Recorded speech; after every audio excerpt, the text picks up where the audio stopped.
नमस्कार दोस्तों, मैं डॉक्टर अनिल कुशवाहा। दोस्तों आज आपके लिए पुनः लेकर आए हैं सेल, और सेल का ये लास्ट वीडियो है। आज लास्ट वीडियो रहेगा और इस वीडियो के अंतर्गत हम आपको ये जो सीरीज चल रही थी इसमें टीजीटी और PGT, LT, GIC, KVS, NVS, इसके अलावा यूपी, पीसीएस के क्वेश्चंस जो पूर्व परीक्षाओं में आए थे उनको विद डिस्क्रिप्शन के साथ सॉल्व करा रहे थे। इस वीडियो को जितने भी इस सीरीज़ के वीडियो अगर देख लेंगे तो इस सेल चैप्टर से या साइटोलॉजी से जितने भी क्वेश्चन आएंगे एक भी क्वेश्चन आपका गलत नहीं होगा, ये हमारा वादा है। तो चूंकि हम जो पढ़ा रहे हैं वो 110% इंपॉर्टेंट पढ़ा रहे हैं, जो क्वेश्चन बार बार रिपीट होते हैं उन्हीं क्वेश्चन को लेकर चलते हैं। तो शुरू करते हैं वीडियो। उससे पहले लाइक करें, चैनल को सब्सक्राइब करें, अपने दोस्तों के साथ शेयर करें। पुनः रिक्वेस्ट है कि आप वीडियो शुरू करने से पहले टेलीग्राम, व्हाट्सएप, फेसबुक व अन्य माध्यमों पर शेयर जरूर कर दें। आप चैनल के लिए इतनी मदद आपसे हम चाहते हैं कि थोड़ा सा आप शेयर करेंगे तो चैनल ग्रोथ करेगा। शुरू करते हैं वीडियो। इसके अलावा जानकारी शेयर कर दें, यदि आप PGT, TGT, LT, GIC, KVS, NVS, DSP किसी की भी तैयारी कर रहे हैं तो आप के लिए सुनहरा अवसर है और आप हमारी मेंबरशिप ले सकते हैं। 1 टाइम केवल मेंबरशिप लेनी है 299 की। जैसे ही मेंबरशिप लेंगे वैसे आपको 3 फ़ायदे मिलेंगे। एक तो टॉपिक वाइज आपका हम सिलेबस कवर करा लेंगे। आपका जो सिलेबस है वो यहाँ डिस्कशन के माध्यम से डेली रात्रि 9:30 से 11 बजे डिस्कशन चलता है, जहाँ टॉपिक आपके क्लियर होते चलते हैं और ऐसे क्लियर होते हैं कि आप वहाँ से बनने वाले क्वेश्चन को मिस ना करें। दूसरा नोट्स ग्रुप है। नोट्स ग्रुप पर हिंदी, इंग्लिश में PDF फॉर्म में नोट्स कंप्लीट अवेलेबल हैं। ऐसे नोट्स अवेलेबल हैं जो पॉइंट टू पॉइंट्स हैं, जिससे क्वेश्चन अक्सर एग्जाम में रखे मिलते हैं। बिल्कुल ऐसे नोट्स हैं जो आप 1 माह में या 15 दिन में अपना सिलेबस कंप्लीट कर सकते हैं। ब्रॉड लेवल पे नोट्स अवेलेबल हैं और इसके अलावा हम आपको प्रैक्टिस कराते हैं। न्यू और ओल्ड दोनों मिक्स क्वेश्चन की आपको प्रैक्टिस कराई जाती है, जिससे आपका स्कोर एग्जाम में टीजीटी, पीजीटी, एलटी, जीआईसी में हो सके, जिससे आपका जो सिलेक्शन है वो श्योर हो सके। इसके लिए करना क्या, किसी भी जानकारी के लिए इस नंबर पर हमें आप टेलीग्राम या व्हाट्सएप पे मैसेज कर सकते हैं और 299 की पेमेंट इन नंबर्स पे कर सकते हैं, गूगल पे, फ़ोन पे, पेटीएम या फिर अकाउंट पे। उसके बाद स्क्रीनशॉट लेना, इस पर भेजना, जिससे हम तत्काल आपको जोड़ सकें और तुरंत आपको लाभ मिलना शुरू हो। तैयारी को बूस्ट करें। मैं वादा करता हूं यहाँ जुड़ने के बाद आपकी तैयारी 100% बूस्ट हो जाएगी। शुरू करते हैं वीडियो। इसके अलावा ये ग्रुप भी आप देख लीजिए। ये मोबाइल पे जो ग्रुप हमारे टेलीग्राम है ये डिस्कशन ग्रुप है और डिस्कशन देखिए ये चलता रहता है, ऑल टाइम चलता रहता है, मगर रात में हम सक्रिय होते हैं। और ये हमारा प्रैक्टिस ग्रुप है। ये जो देख रहे हैं ये हमारा प्रैक्टिस ग्रुप है, जहाँ इस तरह से प्रैक्टिस ग्रुप में लड़कों ने अपना स्कोर बता रहे हैं और चूंकि उनको क्वेश्चन उपलब्ध कराए जाते हैं। और ये हमारा जो है ये हमारा जो है ये नोट्स ग्रुप है और नोट्स ग्रुप पे ये 952 फाइल्स की PDF पड़ी हुई हैं और यहाँ बुक्स देख रहे हैं ये सब पड़ा हुआ है मैटर। ये तो केवल 4-5 फाइलों का है, बकाया इतनी फाइलें पड़ी हैं, यानी यहाँ कंप्लीट आपको सोल्यूशन मिल जाएगा। आपको अन्य जगह जाने की या बुक्स पढ़ने की ज़रूरत नहीं पड़ेगी, यहीं से मैटर आपका कंप्लीट हो जाएगा। शुरू करते हैं वीडियो। तो जो आपके स्क्रीन पर क्वेश्चन दिया है ये क्वेश्चन कल हो गया था 92 का और इसका था मार्गन ने तैयार किया था, ये हम कल बता दिया था। आज हम यहाँ देखते हैं, इस क्वेश्चन पे नज़र डालते हैं। तो ये क्वेश्चन क्या कह रहा है, क्वेश्चन नंबर 93, कोलिचिसिन इन्फ्लुएंसेस, कोलिचिसिन पर प्रभाव डालता है। कोलिचिसिन ये कहना है उसका कि कोलिचिसिन किस पर प्रभाव डालता है। तो कोलिचिसिन के बारे में देख लें, यहाँ से 5 से 10 क्वेश्चन आपके पूर्व परीक्षाओं में बने हैं, तो नज़र डाल लेते हैं इस पर। ये आप देख रहे हैं कोलिचिसिन के बारे में। कोलिचिसिन जो होता है प्रायः प्लांट ब्रीडिंग में यूज़ किया जाता है। इसके अलावा गठिया रोग, जो गठिया रोग होता है आपके पैरों में जो गांठें दर्द होती हैं, उस गठिया रोग में भी ये मेडिसिन के रूप में यूज़ होता है। ये कॉर्म से निकाला जाता है और पौधे का नाम है कोलिसियम ऑटोमनैली। इस पौधे से कोलिचिसिन नामक एक पदार्थ निकाला जाता है और इस पदार्थ का कार्य क्या है, ये पदार्थ का कार्य है जो माइटोटिक पॉइजन की तरह काम करता है, यानी जो विभाजन होता है और उस विभाजन में ये जहर की तरह काम करता है। ये करता क्या है, ये जो विभाजन होता है, जैसे मान लेते हैं ये कोशिका है और एक कोशिका से जब 2 कोशिका बनती हैं तो आप देखे होंगे यहाँ थोड़ा सा चित्र गड़बड़ हुआ, यहाँ देख लेते हैं। जैसे ये देख लेते हैं, ये क्रोमोसोम्स होते हैं ये, और ये हमारा सेंट्रियोल है ये। तो इससे हम क्या निकलता है, इससे स्पिंडल फाइबर निकलते हैं जो इनको जोड़ते हैं। तो ये क्या करता है, स्पिंडल फाइबर को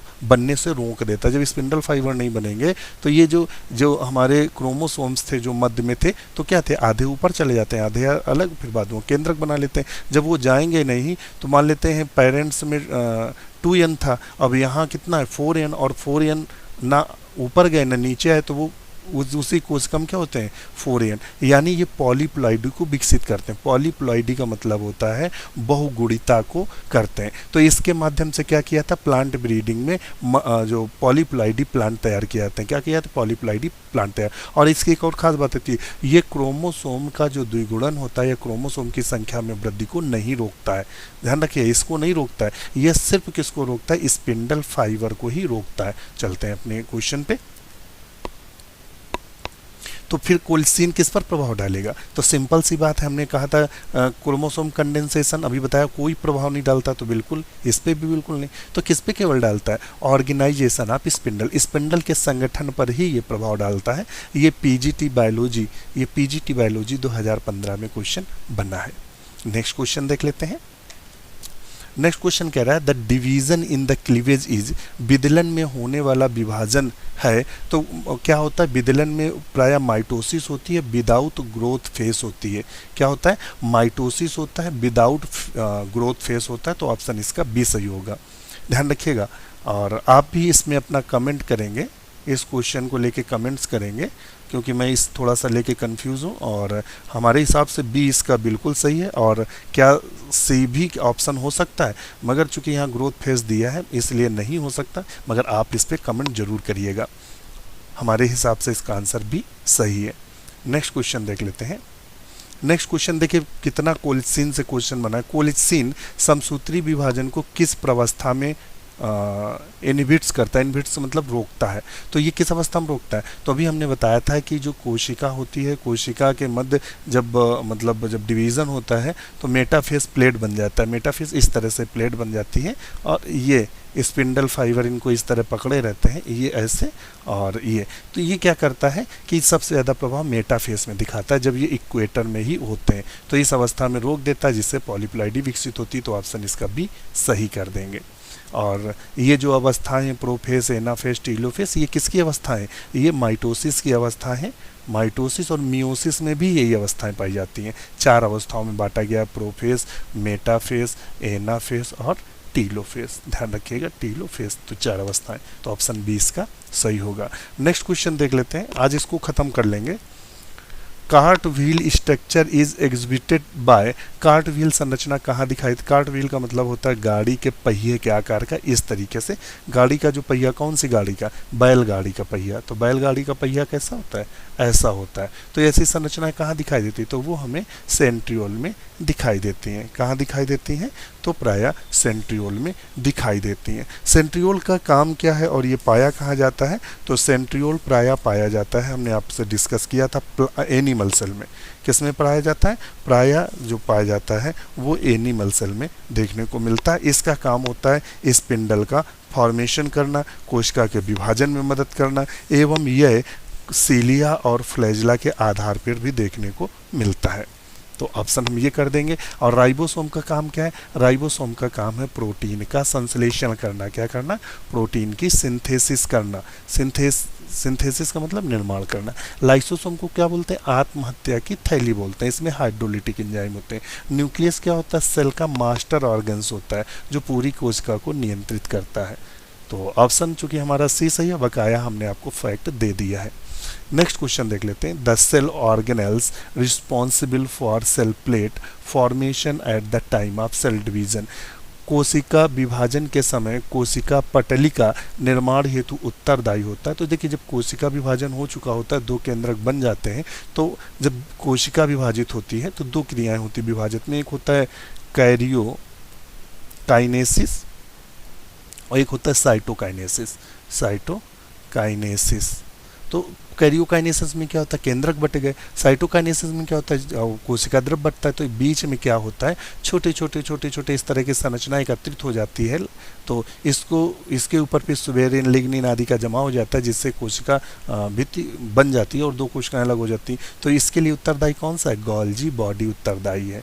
और माइटोकॉन्ड्रिया क्या बोलते हैं, कोशिका का पावर हाउस बोलते हैं। क्या बोलते हैं, कोशिका का पावर हाउस बोलते हैं। क्लोरोप्लास्ट किस में भाग लेता है, प्रकाश संश्लेषण में भाग लेता है, ध्यान रखिएगा। और एंडोप्लाज्मिक रेटिकुलम क्या होता है, एंडोस्केलेटन का भी काम करता है। इसके अलावा सिक्रीटरी यानी संश्लेषण का भी कार्य करता है।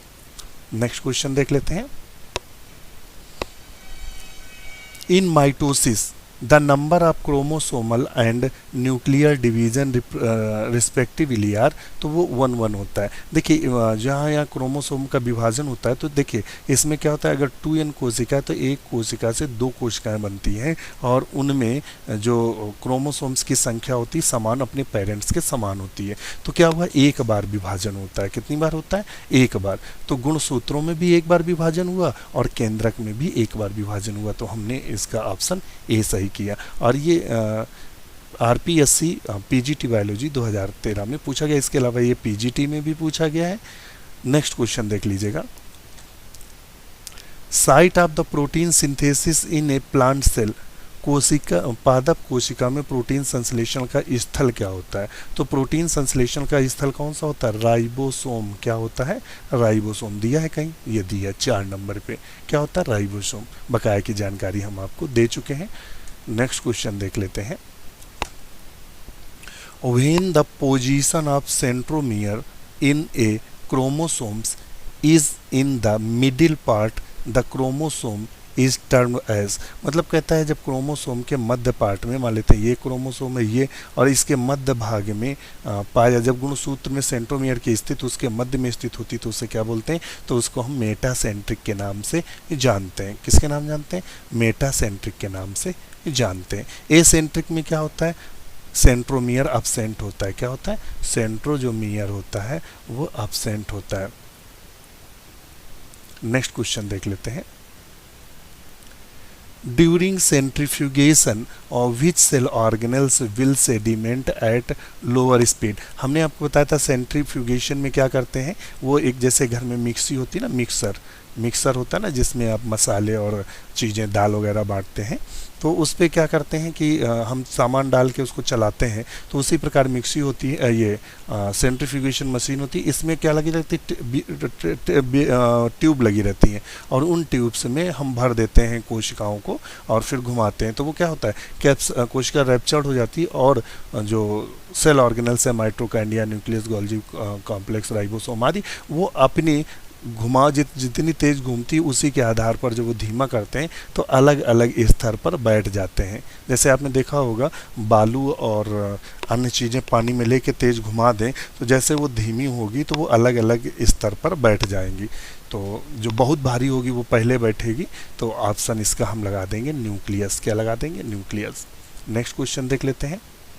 Electron microscope was invented by, electron microscope की खोज किसने की थी, तो इलेक्ट्रॉन माइक्रोस्कोप की खोज मैक्स नॉल एंड रुस्का ने की थी। किसने की थी, नॉल एंड रुस्का ने की थी, ध्यान रखिएगा। नेक्स्ट क्वेश्चन देख लेते हैं। Cell without cell wall is known as, जब कोशिका जो होती है या जो सेल होती है और सेल में क्या हो, विदाउट सेल वॉल हो, विदाउट सेल वॉल हो, यानी कोशिका भित्ति का अभाव हो। क्या हो, कोशिका भित्ति का अभाव हो। तो अगर कोशिका भित्ति का अभाव होता है तब क्या होता है, तो उसे हम क्या बोलते हैं बताइएगा, तो उसको हम बोलते हैं प्रोटोप्लास्ट। ध्यान रखिएगा, प्रोटोप्लास्ट, ना कि प्रोटोप्लाज्म। क्या बोलेंगे, प्रोटोप्लास्ट के नाम से जानते हैं। नेक्स्ट क्वेश्चन देख लेते हैं। In which phase of cell cycle multiplication of mitochondria and chloroplast take place, कोशिका चक्र के किस प्रवस्था में माइटोकॉन्ड्रिया व हरित लवक का गुणन होता है। तो हमने आपको अवस्थाएं जो बताई थी वो 4 प्रकार की अवस्थाएं बताई थी और इसकी हमने आपको जानकारी भी दे दी थी, सारी जानकारी दी थी, ऐसी कोई जानकारी नहीं है जो हमने छुपाई हो। तो हमने आपको बताया था कि जो इंटरफेस होता है, कौन सा फेस होता है, क्वेश्चन बहुत पूछता है इससे, इंटरफेस। जो इंटरफेस होता है ये हमने बताया था, 4 बताया था, G1, S, G2 और M फेस। तो G1 में हमने आपको बताया था क्या बनती है, प्रोटीन बनती है, प्रोटीन का संश्लेषण होता है, RNA का संश्लेषण होता है, प्लस सेल ऑर्गेनेल्स का संश्लेषण होता है। और सेल ऑर्गेनेल्स में कौन से आते हैं, mitochondria, chloroplast, endoplasmic reticulum, Golgi body आदि का किसमें होता है, इसमें। यस में केवल क्या होता है, DNA, हिस्टोन प्रोटीन और सेंट्रियोल। ध्यान रखिएगा, इन 3 का प्राय यहाँ से 3 का क्वेश्चन बनता है यस में। और G2 में क्या होता है, बचा खुची प्रोटीन, बचा खुचा आरएनए का संश्लेषण होता है। उसके बाद विभाजन हो जाती है। चलते हैं अपने मुख्य बिंदु पर। तो यहाँ हम क्या लगा लेंगे, कौन सी अवस्था कह रहा है, कोशिका चक्रीय अवस्था में माइटोकांड्रिया व हरित लवक का गुणन होता है। यहाँ G0 अवस्था दी है और S दी है और G2 यम फेज दिया है। एक बार चेक करते हैं इसको। इसमें थोड़ा सा सुधार कर लीजिएगा और इसको थोड़ा सा हटा के हम लोग लाएंगे। ये जो प्रोटीन ये सब सही है, और जो सेल ऑर्गेनल्स का डिवीज़न होता है या सेल ऑर्गेनल्स की बात करते हैं, सही कर लीजिएगा इसको। ऑर्गेनल्स की जो सिंथेसिस होती है या डिवाइड होते हैं प्रॉपरली, वो G2 फेस में होते हैं। कब होते हैं? G2 फेस में। यानी जैसे माइटोकांड्रिया है, mitochondria, Golgi body, endoplasmic reticulum, chloroplast आदि का जो संश्लेषण होगा वो G2 फेस में होगा, G1 में नहीं होगा। एक बार आप पुनः इसको सही कर लीजिएगा। तो कब होगा? G2 फेस में। तो अब हम चलते हैं अपने टॉपिक पे। थोड़ा सा कंफ्यूजन था इसको लेके। इसका जो सही आंसर करेंगे वो G2 फेस करेंगे। तो हमने जैसा कि बताया, इसमें DNA और हिस्टोन प्रोटीन और यम में डिवीज़न होता है, और इसमें क्या होता है, आरएनए की कुछ मात्रा सिंथेसिस होती है, प्रोटीन, इसके अलावा सेल ऑर्गेनल्स, और एक सेल ऑर्गेनल सेंट्रियोल इसमें होता है। ध्यान रखिएगा, इसीलिए सेंट्रियोल पूछते हैं अक्सर, चूँकि लोग G2 में न लगा दें। उसका सही आंसर यस है। नेक्स्ट क्वेश्चन देख लेते हैं। Endoplasmic reticulum was first observed bye, तो एंडोप्लाज्मिक रेटिकुलम को जो फर्स्ट ऑब्जर्व किया था वो KR पोर्टर थे। तो ऑप्शन ये सही करेंगे। ये PGT में क्वेश्चन पूछा गया है KR पोर्टर से। नेक्स्ट क्वेश्चन देख लेंगे, आज इसको ख़त्म करना है हर हाल में। नेक्स्ट क्वेश्चन देखते हैं। Which cell organelles is not found in the plant cell, plant cell में कौन से कोशिकांग नहीं पाए जाते हैं? तो वो प्रायः कौन से हैं? तो क्लोरोप्लास्ट पाया जाता है, जिसके कारण क्या करते हैं, वो प्रकाश संश्लेषण करते हैं। दूसरा सेंट्रियोल, तो सेंट्रियोल नहीं पाया जाता है। तो ऑप्शन क्या सही कर देंगे? बी। सेंट्रियोल केवल किस में पाया जाता है? प्लांट सेल में पाया जाता है। एनिमल सेल में पाया जाता है। किस में पाया जाता है? एनिमल सेल में पाया जाता है। और इसके अलावा कुछ लोअर प्लांट्स जैसे कि कुछ एल्गी आदि में भी देखने को मिलता है। और स्मूथ एंडोप्लाज्मिक रेटिकुलम पाया जाता है, गोल्जी ऑपरेटर पाया जाता है। तो ऑप्शन इसका हम क्या सही कर लेंगे? बी। नेक्स्ट क्वेश्चन देख लेते हैं। Who first time expend that cell are formed from pre existing cell, किसने कहा था कि प्रत्येक सेल, किसने कहा था प्रत्येक जो सेल होती है अपनी पूर्ववर्ती सेल से बनती है? किससे बनती है? पूर्ववर्ती सेल से बनती है, किसने कहा था? तो किसने कहा था? रोडोल्फ विर्चो ने कहा था। और इनको हम सेल थ्योरी में क्या किया था? इन्होंने सेल थ्योरी में मॉडिफिकेशन किया था। तो ये भी क्वेश्चन बनता है, सेल थ्योरी मॉडिफिकेशन किसने किया? तो रोडोल्फ विर्चो ने। श्वान ने क्या दिया था? तो श्वान ने सेल थ्योरी दी थी। क्या दी थी? सेल थ्योरी, यानी कोशिका सिद्धांत दिया था। रॉबर्ट हुक ने क्या किया था? सेल की खोज की थी। क्या की थी? कोशिका की खोज की थी। रॉबर्ट ब्राउन ने क्या किया था? केंद्रक की खोज की थी। क्या की थी? केंद्रक की खोज की थी। तो ध्यान रखिएगा, सबकी जानकारी हो गई। तो ऑप्शन हम लगा लेंगे D, Rudolf Virchow. Next question देख लेते हैं। Who discovered cell for the first time, कोशिका की खोज सबसे पहले किसने की थी? तो कोशिका की खोज सबसे पहले रॉबर्ट हुक ने की थी। केंद्रक को पूछे तो ये लगाएंगे। एंटोनी वॉन लीवेनहॉक ने क्या किया था? जीवित कोशिकाओं की स्टडी की थी, लिविंग सेल की स्टडी की थी। जबकि जो रॉबर्ट हुक ने क्या किया था? कॉर्क को माइक्रोस्कोप पे लगा के देखा था। तो Honey comb like, Honey comb का मतलब होता है मधुमक्खी के छत्ते की तरह संरचना नजर आई थी, जिसे इन्होंने सेल कहा था। तो खोज का श्रेय रॉबर्ट हुक को ही जाता है। और जो स्वान थे, स्वान तो जानते हैं, इन्होंने सेल थ्योरी दी थी। क्या दी थी? सेल थ्योरी या कोशिका सिद्धांत। तो ऑप्शन हम क्या लगाएंगे? बी। नेक्स्ट क्वेश्चन देख लेते हैं। Chromatids joint together by a duplicated but unseparated centromere are called, ऐसे क्रोमैटिड जो द्विगुणितकृत परंतु अविरत सेंट्रोमियर से जुड़े रहते हैं, तो वो कहलाते क्या है? वो सिस्टर क्रोमैटिड कहलाते हैं। यानी सेंट्रोमियर एक है और उससे ये इस तरह से अलग हो जाते हैं। ये क्रोमैटिड्स हैं और सेंट्रोमियर एक है, अभी अलग नहीं हुए, यहाँ से मतलब सेपरेट नहीं। तो इसे क्या बोलते हैं? Sister chromatid. क्या बोलते हैं? सिस्टर क्रोमैटिड्स के नाम से जानते हैं। ये कहाँ देखने को मिलती है? ये प्रायः हमें जब सेल डिवीज़न होता है तब देखने को मिलती है। बाईवैलेंट स्टेज किस में पाई जाती है, तो मियोसिस में पाई जाती है। ध्यान रखिएगा, ये क्वेश्चन बना है, अभी आएगा आगे क्वेश्चन यहाँ से।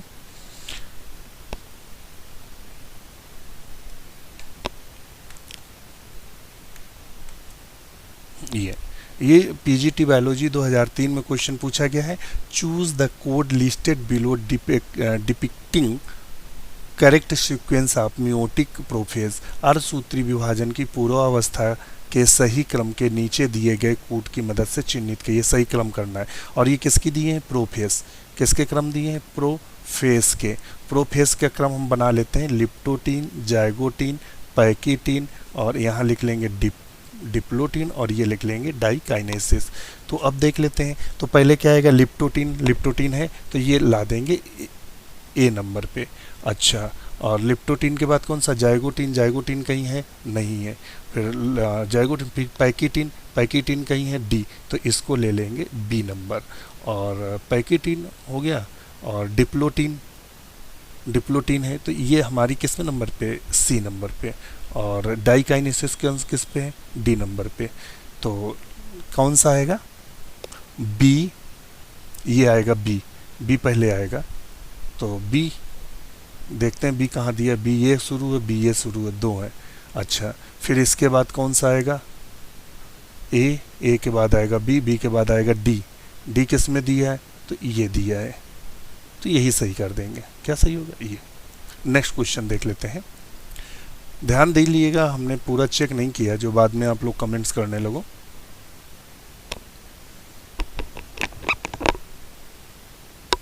ए पहले लाओ, तो ए में क्या है, बी, ऐसे लिख लो, ए बी सी डी। ए में क्या है, ऐसे आप बना लीजिएगा, ए में है बी, और बी में क्या है, डी, और सी में क्या है, ए, और डी में क्या है, सी। बी ए बी क्या आएगा, बी ए सी। नहीं, क्या कर दिया भाई हमने, ए बी सी। बिल्कुल सही है, वो एक्चुअली में जो डी हमने बनाया वो ए की तरह लग रहा था, इसलिए कंफ्यूज थे, उसको ऐसे डी बनाते हैं। तो क्या हो गया, बी डी ए सी, तो बी डी ए सी, तो यही वाला सही होगा। नेक्स्ट क्वेश्चन चल लेते हैं। और which scientist coined the term chromosome. किस साइंटिस्ट ने क्रोमोसोम नाम दिया था, तो किसने दिया था, वाल्डेयर ने दिया था। किसने दिया था, वाल्डेयर ने। पुरकिंजे क्या करते हैं, इन्होंने प्रोटोप्लाज्म को शायद सार्कोड बोला था, नहीं, डुजार्डिन ने सार्कोड बोला था। और बाल्बियानी ने, जो बाल्बियानी का संबंध है वो पॉलीटीन क्रोमोसोम से है। और सटन और बावेरी ने क्रोमोसोम थ्योरी दी थी। नेक्स्ट क्वेश्चन देख लेते हैं। Protein and RNA synthesis take place at. Protein और आरएनए का संश्लेषण, यानी प्रोटीन और आरएनए का संश्लेषण किस अवस्था में होता है, तो वो प्रायः जीवन प्रावस्था में होता है। ये बता चुके हैं, तो इसको अब डिस्क्राइब ज़्यादा नहीं करेंगे, पीजीटी में पूछा गया है। Which are the following is the essential for DNA synthesis and cell division. निम्नलिखित में कौन डीएनए संश्लेषण एवं कोशिका विभाजन के लिए आवश्यक होता है, तो इनमें से कौन सा सही है। तो विटामिन डी से कौन सा रोग होता है, तो रोग होता है सूखा। कौन सा रोग होता है, सूखा। और विटामिन के क्या, इसको विटामिन ई को ब्यूटी विटामिन के भी नाम से जानते हैं। किसके नाम जानते हैं, ब्यूटी विटामिन के भी नाम से जानते हैं। विटामिन के से क्या होता है, तो विटामिन के रक्त का थक्का जमने में मदद करती है। और फोलिक एसिड क्या है, फोलिक एसिड जो होती है वो डीएनए के मैचुरेशन में मदद करती है। ध्यान रखिएगा, इसीलिए जिनको बेबी होने में प्रॉब्लम होती है, यानी बच्चे जिन महिलाओं को नहीं होते हैं, तो डॉक्टर पहले फोलिक एसिड खाने को बोलता है। क्योंकि जो ओवम निकलता है वो तभी ज़्यादा सक्रिय होगा जब उसमें डीएनए एक्टिव हो और अच्छी तरह हो, तो फोलिक एसिड खाने को देता है। तो ऑप्शन लगा लेंगे डी। नेक्स्ट क्वेश्चन देख लेते हैं। The cell which undergoes reduction division is called. वह कोशिका जो लघुकरण विभाजन भुगतती है वह कहलाती है, तो उसे हम मियोसाइट के नाम से जानते हैं। किसके नाम, मतलब वो कोशिका जिसमें मियोसिस होता है, तो ये क्या कहलाएगी, मियोसाइट। अब इसमें क्या होगा, मियोसिस होगा। और मियोसिस से कितनी कोशिकाएं बनेंगी, 4, जो कैसी होंगी, हैप्लॉइड होंगी। अगर ये डिप्लॉइड है तो ये क्या कहलाएगी, मियोसाइट। ये टीजीटी बायोलॉजी 2004 में क्वेश्चन पूछा गया है। नेक्स्ट क्वेश्चन देख लेते हैं, आज इसको खत्म करके ही हटेंगे। Mitosis and meiosis always differ in regard to presence of, समसूत्रण और अर्धसूत्रण सदैव किसकी उपस्थिति में संदर्भ में भिन्न होता है? तो किसकी उपस्थिति में होता है? तो वो प्रायः बाईवैलेंट की उपस्थिति में ही भिन्न होता है। टीजीटी बायोलॉजी 2010 में क्वेश्चन बना है। नेक्स्ट क्वेश्चन देख लेते हैं क्या कह रहा है। Meiotic cell division take place in, अर्धसूत्री कोशिका विभाजन होता है तो अर्धसूत्री कोशिका विभाजन कहाँ होगा? फ्लोरल बड में होगा, क्योंकि फ्लोरल बड में क्या है? फ्लोरल बड में गाइनोशियम भी है और इसी में क्या है?